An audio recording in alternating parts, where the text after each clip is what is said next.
Bom, antes de mais nada, uma boa noite oficial a todos. Prazer em rever os amigos de longa data. O Gelás é mais um dos 530 mil amigos que a gente vai fazendo na vida, que já tem mais de 20 anos, né? Henrique, Zenildo e companhia, e os demais que a gente não nomina, às vezes porque é muito grande a fila. E eu comentava com um dos muitos amigos, né, que o tempo de atuação na área me propiciou duas coisas bem particulares. Respeito às pessoas e respeito ao profissional. E por conta disso, na minha atividade de consultor, eu fui granjeando amigos. E hoje todo mundo fala bem de mim, porque fala mal de amigo não tem graça, né? A maioria das vezes isso não é meritório. Então, o meu mais sincero agradecimento a todos vocês. E a casa, que sempre me deu apoio e me deu oportunidades para que eu estivesse aqui. Se eu sou merecedor ou não, é outra história, né? De qualquer forma, me convidaram a cometer esse crime de me chamar para falar de um tema de substituição tributária, que eu estou estudando até hoje tentando entender. Né? Eu até não sei por que eu vim aqui, você que devia estar aqui, sabe, Gelásio? Porque o Gelásio é um profundo conhecedor do tema, a gente troca muita figurinha, e muitos de vocês aqui são realmente entendidos. E a substituição tributária foi ganhando espaço, não é isso? Eu me lembro que eu comecei a estudar esse tema lá nos idos de 1900, e foi muito tempo atrás, não lembro. E acabou sendo meu tema de pós-graduação, e acabou virando um livro, né, que eu acabei publicando. Daí dizer que eu entendo tudo do tema é uma mentira. Até porque os nossos estados têm uma criatividade inenarrável, inexaurível, sabe? E não cansam nunca de ficar inventando. É verdade ou não é? E nós estamos sempre correndo atrás para tentar entender. Ou seja, a criatividade ela é muito superior a qualquer tipo de conhecimento. E você acaba muitas vezes tendo que discutir. O que nós temos que fazer em termos de ICMS é exatamente isso. Estarmos abertos à discussão. Quem não discute ICMS não consegue sobreviver sem ele. Ainda mais em tempos de SPED fiscal, nota fiscal eletrônica, é uma tendência, né? De qualquer forma, teremos novidades aí, por conta até da alteração da lei das microempresas. Tem 60 dias, né, para que seja feita a regulamentação. Se vocês me perguntarem o que vai acontecer, a minha resposta vai ser um sonoro não sei. Porque nós ainda temos que ver como é que o Estado vai ter que administrar isso. Nós hoje trouxemos uma questão para vocês, quando eu falo em pontos específicos e questões pontuais, envolvendo a questão de créditos de ICMS, no contexto da substituição tributária. O próprio, andei fuçando lá no site do CRC e vi que o CRC tem feito bastante eventos, inclusive o instrutor foi meu aprendiz, o Neumar Córdoba, excelente profissional. Estou cheio de aprendiz aí, graças a Deus eles são muito melhores do que eu. É sinal que pelo menos essa parte eu fiz bem, né? E hoje, inclusive, ele está em São José dos Pinhais falando do tema, esteve aqui na segunda-feira, se não me engano, né? É evidente que nós não vamos pontuar os mesmos aspectos, mas os aspectos que nós pretendemos trazer para vocês, dizem respeito à recuperabilidade do ICMS no quesito substituição tributária. E quem me conhece, quem já fez treinamento comigo, quem teve aula de graduação, de pós-graduação, quem já é meu amigo há mais de 500 anos, né, Henrique, sabe como é que eu trabalho. Eu costumo fazer uma análise crítica e fazer com que todo mundo construa o raciocínio junto comigo. Como eu não tenho todas as respostas, eu faço com que todo mundo raciocine junto, e juntos nós cheguemos a um denominador quase próximo do comum.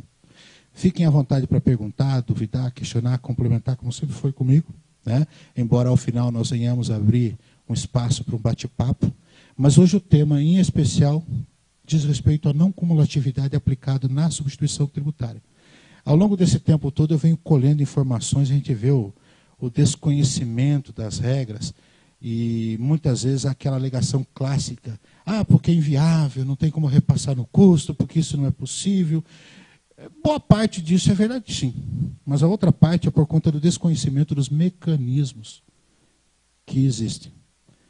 Em determinada altura, você encontra lá no regulamento palavras como restituição, ressarcimento e recuperação. E você vê que o profissional não tem noção da diferença desses três institutos. Esses tempos, uma amigona, inclusive eu vou colocar na tela aqui o e-mail dela, claro que eu tirei tudo quanto é nome possível, né, identificável, e coloquei lá, miga querida, né, assinando. Um evento clássico. Ela me recebe uma declaração lá do Pará, sobre ressarcimento. E ela respondeu de e-mail dizendo que ela vendeu, pagou, fez a substituição. Ela não tem culpa se a empresa pagou 2 vezes. Era um documento autorizatório de ressarcimento. Ela não sabia que bicho era aquele. Para que serve? Recursos que às vezes vocês têm para ir buscar. E é isso que a gente vai trazer. Eu quero, com a licença de vocês todos, e ó, já vou adiantando, só estou aqui em cima porque esse xarope exigiu que eu viesse para cá. Eu não gosto, eu fico aqui embaixo. Quem me conhece sabe disso. Xarope no bom sentido, tá? Filma ele para ele aparecer na TV também, fica bonitinho. Né? Gente, viu? Você vai ver como você fica mais gordo. É por isso que eu vou aparecer gordinho na TV. De qualquer maneira, meus queridos, brincadeiras à parte, vamos começar analisando aqui, dentro daquela proposição apresentada para vocês, qual era o temário proposto, falando do princípio constitucional da não cumulatividade, e vocês vão ver que a minha forma de pensar conduz aos meus raciocínios lá na frente, quando eu falo em recuperação de substituição tributária, de ICMS. É claro que tem situação, às vezes, que o Estado cria um denominador muito complicado e que não tem solução. Mas vocês vão ver como é que a gente raciocina sobre a ótica do princípio da não cumulatividade, qual é a regra geral do ICMS, existem regras específicas de substituição, hipóteses de inexistência da operação futura, novas operações, os insumos como fazer, análise das formas, daí eu vou entrar no aspecto da recuperação, da restituição e do ressarcimento, né? E deixar, evidentemente, espaço para vocês perguntarem. O que eu souber responder e tiver preparado, tudo bem. O que eu não tiver, vocês mandam para o Gelásio, depois o Gelásio me passa, então o jeito, a gente auxilia todo mundo na medida do possível. Ok? Muito bem. Vamos começar pelo começo, né? E eu sempre digo que quando a gente fala em substituição tributária, nós temos esse universo desconhecido, porque a maioria das pessoas não consegue compreender o que vem a ser substituição tributária. E por que nós estamos hoje com um evento lá, estudando o IFRS, né? Que é uma tendência, não tem como fugir. E o evento era genérico, e lá pelas tantas alguém reclamou, não, mas queríamos questões pontuais. Você não chega ao micro se você não começar pelo macro. Não tem outro jeito, você tem que começar a compreender o fenômeno. E os exercícios que eu tenho feito partem desse sentido. Para a gente poder entender o que é substituição tributária, para não criar esse problema de relacionamento comercial, como o exemplo da minha amiga. Né? Não é amiga, é miga. Né? Ela recebeu um documento e não sabia o que fazer. Falei, escuta, o seu pessoal da área comercial vende com frequência para lá, você tem inscrição naquele estado. Te interessa trocar este crédito por mercadoria? Aí você entra num outro momento, que é um momento de negociação. Então, tudo isso você tem que estar. E hoje o profissional de contabilidade, e quem me conhece sabe que eu digo isso, contabilidade não foi feito para vagabundo e não foi feito para gente limitada intelectualmente. É verdade ou não é? Quem é vagabundo e quem é limitado não atua na contabilidade, você é advogado. É? O profissional de contabilidade hoje ele tem sido muito exigido. Muito exigido. Por quê? Ele tem que estar par e passo com a área comercial, buscando soluções, tentando fazer inscrições auxiliares para não ter que desembolsar dinheiro. Muitos de vocês aqui atuam na área financeira. Né? Aí entra em campo aí a liquidez. Né? Aí o vendedor chega lá 15 para as 6 de sexta-feira querendo que você pague o ICMS para aquele estado, porque o cliente está esperando amanhã cedo a mercadoria. Detalhe, 15 para as 6 de sexta-feira, véspera de um feriado de carnaval. E você não tem conta naquele banco. Pode esquecer, não tem Cristo que dê jeito. Estou mentindo?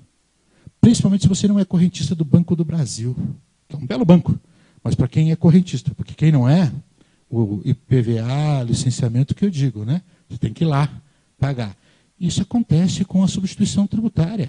Estados como Mato Grosso, por exemplo. Aliás, Mato Grosso, quem atua sabe disso, não é um estado, é um país à parte. Né? Lá eles têm ICMS garantido. Né? Tem um monte de coisas, que inclusive um dos comentários que eu vou fazer a partir de um case que nós tiramos de lá. O grande problema é que, por desconhecimento, há um problema de relacionamento comercial.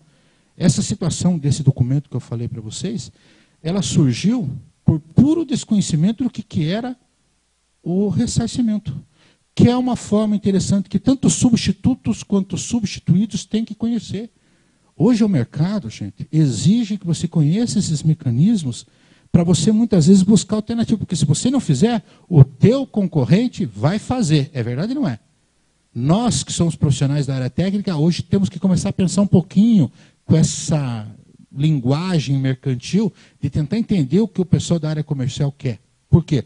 Se nós não fizermos, o concorrente vai fazer. E se o concorrente fizer e te vencer, para onde o dedinho acusador vai apontar?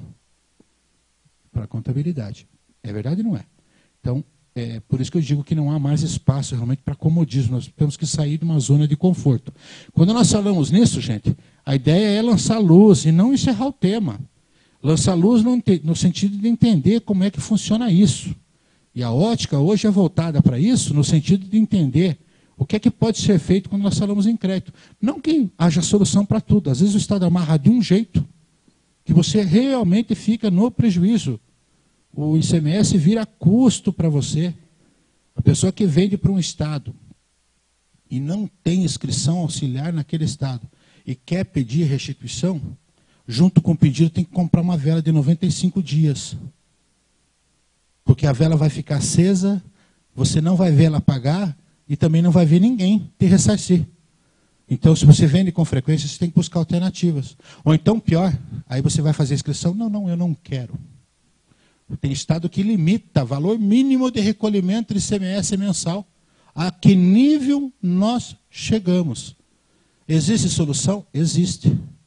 E aí alguns vão dizer que eu estou puxando a brasa para o meu lado, mas infelizmente não tem outro. Chama-se mandado de segurança, discussão no judiciário, e aí o empresário não quer. Aí ele paga 2 vezes e bota a culpa no governo. O governo tem culpa? Tem muita culpa no cartório. Mas o primeiro culpado é ele.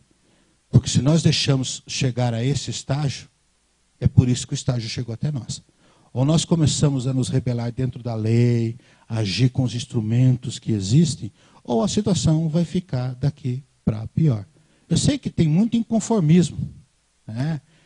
E aliás, eu vivo rezando que o inconformismo de junho do ano passado, junho desse ano, né? Antes da Copa, 7-1, você me dá dor de cabeça até agora, né? Seja o mesmo inconformismo no dia das eleições, tá? Porque é muito fácil ser leão na hora de criticar e ser jumento na hora de votar, né? Então lembre-se que ou nós mudamos isso, ou a gente vai continuar tendo esse problema.